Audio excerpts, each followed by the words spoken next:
학교조사 이런 거에 대해서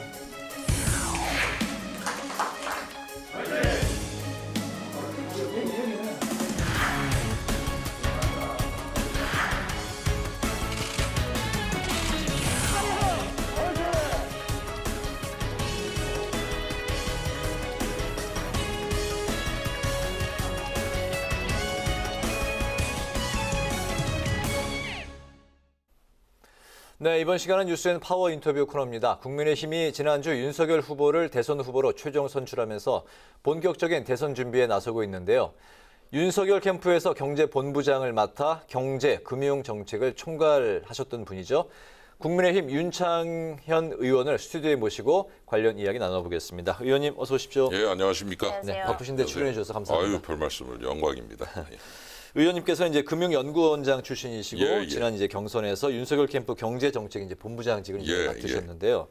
우선 윤 후보의 경선 승리의 요인 캠프에서는 어떻게 분석하고 있습니까? 글쎄요, 뭐 지금 현재 우리 국민들께서 우리 국가가 이 대한민국이 어떻게 가고 있느냐에 대해서 좀 걱정을 많이 하시고 특히 이제 그 경제 정책 관련해서 부동산 문제, 그다음에 탈원전 문제 이런 부분에 대해서 우려가 굉장히 많다고 봅니다. 네. 이제 이런 것들을 가장 빠르게 정확하게 되돌려 놓고 새로운 어떤 비전을 제시할 수 있는 사람이 누구냐라고 하는 것에 초점을 좀 맞추신 것 같고, 그리고 무엇보다도 중요한 것은 이제 그 공정과 상식이라는 그 단어, 너무도 평범한 단어인데 이상하게 그 두 단어가 확 와닿아요. 네. 예, 요새 같은 때는 네. 영 좀 그게 잘 안 통하는 것 같다.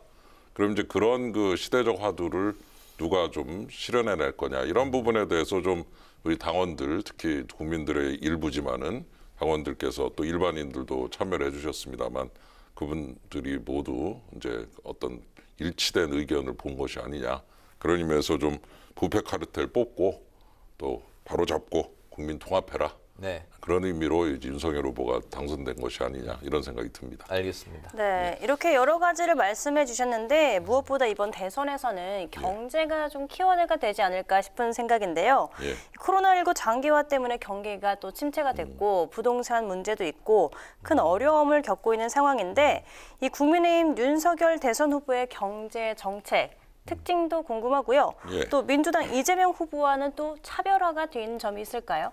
글쎄 이제 우선 이재명 후보의 그 정책을 보면 좀 나눔의 의미가 좀 많이 좀 방점이 찍히는 것 같아요. 나눔이요? 나눠주는 네. 거. 네네. 예. 근데 키우는 건 어떻게 할 것이냐라는 거죠. 키워야 나눌 거 아닙니까, 그죠? 예. 네. 키움이 없이 나누는 건 이제 빚밖에 없죠. 네. 지금 사실 미래로부터 끌어다 쓴 빚이 이제 국가부채 천조가 되고 문재인 대통령께서 그 뭐 열심히 하셨다고는 해도 빚이 한 400조가 늘어났거든요. 예, 660조가 이제 1060조가 됩니다.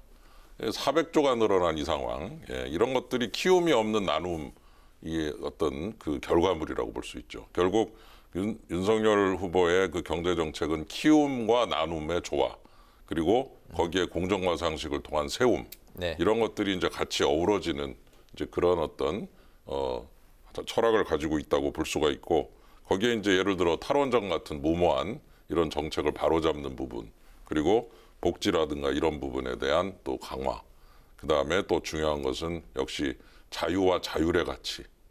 예, 사실 좀 그동안 제가 잘 느껴보면서 이렇게 본 거는 너무 국가주의적이고 설계주의적이에요. 네. 예, 다 국가가 좌지우지하고 음식점 총량제 이거 들으면 참 묘한 느낌이 들거든요. 아니 그거를 왜 국가가 나서서 하시냐, 이런 네. 건데 바로 국가주의와 설계주의의 극복이죠. 자유와 자율, 창의, 이런 부분을 또 강조를 하는 것이고, 그래서 일부 뭐 복지에 있어서는 어떤 나눔에 있어서는 비슷한 면이 있지만 네. 키움에 있어서, 세움에 있어서, 그리고 자율과 창의에 있어서는 차별화된 면이 있다, 이렇게 볼 수 있을 것 같습니다. 네. 키움과 나눔, 거기에 이제 공정과 상식, 그리고 방식을 통한 복지까지. 세움이죠. 예, 세움과 세움. 예. 네. 거기에 이제 큰 틀을 방점을 찍고 있다 말씀하셨는데, 예. 지난주 이제 국민의힘에서 이재명 비리 검증 특위가 이제 출범을 했습니다. 예. 의원님께서도 이제 위원으로 예, 참여하고 저도 계시죠? 있습니다. 예. 이재명 비리 검증 특위 앞으로 활동 계획, 그 방향은 어떤 건가요? 글쎄 참 이 검증특위가 원래 대장동 특위였는데 이제 그게 좀 더 확대 개편이 됐습니다. 우리 이제 김진태 전 의원을 모시고 위원장으로 모시고 지금 열심히 일하고 있는데 사실 이 대장동을 볼 때 참 가슴이 아픈 거는 이 민관 합동으로 이게 설계가 돼가지고서 너무 많은 그 희생을 강요를 했어요. 네. 땅을 갖다가 원주민들로부터 사들이는 과정에서 관이 없었으면 민들이 했으면 오히려 더 비싸게 제값 주고 샀을 텐데 관이 들어가니까 수용이 돼가지고 네. 거의 한 600여만 원을 예상했던 땅이 평당 600여만 원으로 예상했는데 250만 원 정도에 수용해 버렸습니다. 그래서 대장동의 원주민들은 지금 피눈물을 흘리고 있죠. 네. 예, 그리고 또 그 위에 집 장사는 또 민간이 들어와서 했기 때문에 네. 그 집을 또 파는 데 있어서 집을 사들인 분양 받으신 분들은 또 아주 바가지 값을 내고서 사신 거고 땅은 아주 싸게 사고 집은 굉장히 비싸게 사도록 해서 그 사이의 수익을 화천대유나 청화동인 같은 일부 개인들이 엄청난 수익을 가져가서 약 8,500억의 수익을 가져갑니다. 그런데 뭐 그거를 가지고 무슨 이상하게 잘한 것처럼 얘기를 하다가 그만 이제 그것이 아니다라는 사실을 국민들이 알고 많이 실망을 하고 계십니다. 그래서 저희들 이제 그런 분들의 어떤 그 소리를 듣고 조금이라도 좀 그런 그 소리를 반영해서 이런 그 사실을 확인을 하면서 어떻게 이런 일이 생겼느냐. 네. 관이 들어가서 민한테 이렇게 일부 민간한테 큰 이익을 생기도록 할 수가 있느냐.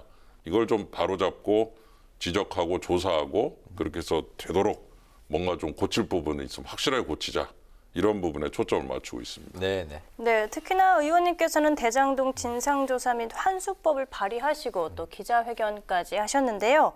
구체적으로 어떤 내용이 있고 또 어떤 기대를 하고 계시는지 궁금합니다. 예, 지금 뭐 이제 그 법이 사실은 제일 그 하고 싶은 그 취지는 그 일단 조사를 확실하게 하자. 지금 검찰 조사를 보면 아주 몇 명의 사람에 그치고 있어요. 네. 광범위한 조직을 포함해서 어떻게 이런 일이 가능했느냐를 조사를 해서 잘 이제 그 정리를 한 다음에 환수할 수 있는 이익을 다 환수하자. 그리고 성남시 특별회계를 만들어서 그 돈을 성남시로 보내주자. 그러면 성남시에서 그걸 가지고 피해 보신 분한테 최대한 보상을 해드리자. 네. 그래서 조사와 환수 네. 그리고 성남시로의 보상 이렇게 세 단계가 가장 큰 부분이고 사실 이런 부분을 우리가 참 제대로 할 수 있다고 그러면은 솔직히 대장동 게이트 뭐 이런 얘기하면서 무슨 대장동 방지법 이런 것도 나오는 것 같은데 네. 아니 단군일의 최고의 공익 환수라면서 왜 또 대장동 방지법이 나온 것도 뭡니까? 네. 장려법이 나와야지 그 말이 맞다면. 그래서 저는 이런 부분을 보면서 우리가 해야 될 세 단계 조사, 환수 그리고 성남 시민들에 대한 보상 이 세 가지를 제대로 좀 해보자 이런 생각을 하고 있습니다. 네, 네. 네, 지금 말씀하신 것처럼 현재 민주당 이재명 후보와 정부 측에서는 대장동 방지법의 입법에 속도를 내고 있어요. 이 부분에 대해서 좀 자세하게 의견을 좀 내보신다면요. 예, 그 방지법 보면 이제 민간이익 환수를 뭐 적게 한다 뭐 이런 얘기인데 사실은 대장동을 보면은 최대 공익 환수를 자랑하는 면이 있지 않습니까? 그러면은 조금 아까 말씀드렸지만은 아니 장려를 해야죠. 그렇게 공익 환수를 많이 했으면. 그런데 어떻게 또 방지를 하자고 그러면은 이게 잘했다고 할 때는 언제고 또 잘못한 걸 인정하는 것 같아서 도대체 어느 쪽이 맞는 말인지 일관성이 좀 부족한 것 같아요. 그래서 대장동이라고 하는 곳을 통해서 공익환수에 5,500억을 성공한 단군일의 최대 공익환수다. 그럼 대장동 장려법을 만드시고 잘못했다고 인정을 확실하게 하시고 방지법을 만드셔야 되는데 네. 이 스탠스가 입장이 이게 일치하지 않으니까 메시지가 혼란스럽게 오고 있지 않느냐 네. 그런 생각이 듭니다. 네, 메시지에 혼란이 있다. 네, 알겠습니다.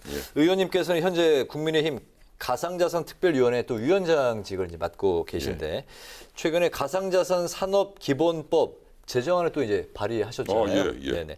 의원님께서 발의한 이 기본법 이게 어떤 내용을 담고 있습니까? 예, 우선 그 가상자산 관련법이 특근법이라고 그래서 규제 중심의 조항만 있습니다. 자금 세탁 방지적 관점에서. 네. 그래서 이 산업을 어떻게 하면 진흥을 시킬 거냐라는 면이 많이 들어가 있어요. 그러면 이제 하나는 규율, 하나는 진흥이죠. 그래서 투트랙으로 가는 법입니다. 그래서 한쪽으로는 시장 이용자들 보호하고 시세 조작 같은 거 방지하고 미공개 이용 정보 같은 거 못하게 하는 이런 부분이 하나 있고 네. 또 하나는 여러 가지 방법으로 뭐 조정위원회도 만들고 그다음에 기금도 설치하고 여러 가지 그 전략을 예. 짤 수 있는 조직도 만들고 이렇게 해서 이 산업을 진흥시킬 수 있는 여지. 진흥과 규율의 투트랙 조화 이게 바로 이 기본법의 개념이기 때문에 기존의 특검법에서만 할 수 없었던 거를 기본법을 제정해서 이제 투트랙으로 가자. 규율과 진흥 이렇게 정리를 할 수 있을 것 같습니다. 네네. 네, 이 가상화폐 하면 또 코인을 빼놓을 수가 없을 예, 텐데요. 맞습니다. 예. 네, 의원님께서는 코인 과세를 1년간 유예하자 예. 이렇게 말씀도 하셨고 또 소득세법 개정안도 내셨는데 현재 이재명 후보도 코인 과세 유예를 또 대선 공약으로 내놓고 있습니다. 예. 어떤 차이가 있을까요? 뭐 차이라기보다는 이제 제가 훨씬 먼저 발의를 했습니다. 일단 1년이었어요. 그냥 네. 1년이 아니고. 네. 왜냐하면은 이 가상화폐는 돈도 아니고 자산도 아니다 이렇게 어정쩡한 입장을 내놓고서 한 3년 동안 그냥 내팽개쳐놨어요. 민간 영역에서 막 커지니까 그제서 이제 제도권으로 끌어들이는 이런 그 형태가 돼버렸는데 제도권으로 끌어들이자마자 처음 하는 게 과세부터 하자. 이거 좀 너무하더라고요. 제가 네. 볼 때. 제도권으로 끌어들면서 잘 정비하고 시장을 관리하고 거래소들도 잘 기후를 만들고 이렇게 해서 좀 시장이 안정되고 이제 좀 제대로 돌아가고 있다라고 했을 때 과세를 해야 그게 국민들한테는 예의가 아니냐. 그런데 제가 보니까 도저히 이건 과세할 수 있는 정비가 안 돼 있어요. 네. 그래서 우선 제가 가상 자산 관련 과세는 유예해놓고 일단 1년 유예해놓고 보고 정비가 잘 되면 1년 있다 하고 안 되면 추가로 더 유예를 할 수도 있게 이렇게 이제 그 법안을 냈더니 처음에는 뭐 미적미적 하더니 지금에 와서 죄송한 얘기인데 여당에서 막 쫓아오고 있어요. 이 네. 코인 민심 우리 2030들이 또 코인을 많이 하시는데 네. 그거를 좀 또 놓칠까 또 두려워서 이제서 쫓아오고 있는데 뭐 좀 늦더라도 이 부분은 좀 우리 국민들한테 예의를 지킨다. 선정비 후 과세 이렇게 좀 정리를 하면 국민들에 대한 예의가 갖춰지는 것이 아니냐. 우리가 할 일을 하고 그리고 세금 좀 거둘 테니까 좀 양해해 주십시오. 이렇게 해야지 할 일도 안 하고 세금부터 내놔라. 이러는 법은 없죠. 그러면은 문제가 있다고 봅니다. 알겠습니다. 그래서 그렇게 정리를 하면 될 것 같습니다. 알겠습니다. 오늘 이제 마지막 질문인데요. 예. 뭐 굉장히 지금 바쁘게 활동을 하고 계십니다. 예, 비리 예. 검증 특위에도 이제 참여하고 예, 계시고 예, 가상자산특별위원회 위원장직도 맡고 계시고 예, 또 예. 윤석열 캠프의 이제 경제 정책에도 예, 또 예. 핵심 축으로 활동을 하실 것 같은데 예, 예. 윤석열 그 캠프의 선대위 구성이 이제 좀 언제쯤 이루어질지 그리고 예. 뭐 의원님도 참여하실지 포함해서 예, 예. 오늘 못하신 말씀 해주시면 되겠습니다. 예, 뭐 저 선대위는 뭐 이제 조금 시간이 걸리겠죠. 뭐 또 우리 또 언론에도 나왔지만 김종인 위원장 모시는 문제도 있고, 네. 뭐 제가 설계라는 건 전혀 아니지만 예 그런 기대감이 있고 그런 또 새로운 분 다 물론 이제 우리 당 비대위원장 하시다가 이제 잘 끝내시고 이제 네. 지금은 선대위 구성에 약간의 그 온도차, 의견 차이가 좀 있는 것 의견차는 뭐 같습니다. 저는 뭐 항상 있을 수 있다고 봅니다. 네, 그런 의견차를 잘 조정하고 잘 관리하면서 이제 새로운 모습으로 잘 만들어지면 된다고 생각하고 네. 저도 열심히 또 선대에서 일하면서 어떤 그 비전을 제시하고 국민들한테 좀 우리 대한민국이 또 새로 다시 찔 수 있는 그래서 그야말로 G7 수준의 강국으로 도약할 수 있는 그런 네. 비전 또 그런 전략들을 좀 많이 만들어내서 좀 희망을 좀 줄 수 있으면 좋겠다. 특히 부동산 문제 요새 네. 뭐 젊은 그 세대에게 참 미안한 마음에 금할 길 없는 것이 너무 그냥 힘들어하시는 것 같아요. 그분들에게 네. 희망을 줄 수 있는 그런 좋은 공약이나 전략들 많이 만들도록 노력을 해보겠습니다. 네. 선대위 구성이 12월로 넘어갈 수도 있나요? 그거는 저도 잘 모르는데 그렇게까지 가면 안 되겠죠. 의원님은 예, 이제 제 바람이고. 하실 거고요. 예, 참여를 하는데 이제 설계자는 아니다라는 네, 면 그러나 그럼에도 불구하고 또 국민들께서 기대하시는 게 많고 또 좀 네. 서두르시는 것도 있으니까 아마 그렇게까지 늦어지지는 않을 것 같다 이런 생각이 11월 듭니다. 안에는 선대위는 구성이 될 그래야 것이다. 될 것 같다는 생각이 듭니다. 알겠습니다. 예, 예. 이제 오늘 그 뉴스앤 파워 인터뷰 못하신 말씀 다 하셨습니까? 예, 그래서 뭐 이렇게 좋은 시간 주셔서 감사드리고요. 네. 하여튼 뭐 여러 가지 면에서 좀 그런 역할들이 어우러지면서 예. 국민의힘에 대한 기대감이 요새 많이 올라가서 제가 그 참 여의도 올 때만 해도 정말 지지율이 엉망이었는데 지금은 이제 조금 이제 숫자가 올라가서 우리가 그 보면서 상당히 그 속으로 좋아하고 있습니다. 겉으로는 뭐 너무 드러내면 안 되겠지만, 근데 그런 좋은 분위기를 좀 살려서 네. 좀 국민의힘이 국민들에게 힘을 드리는 그런 정당이 되도록 노력을 많이 해야 될 것 같습니다. 네, 오늘 네. 그 질문에 그 시원시원한 답변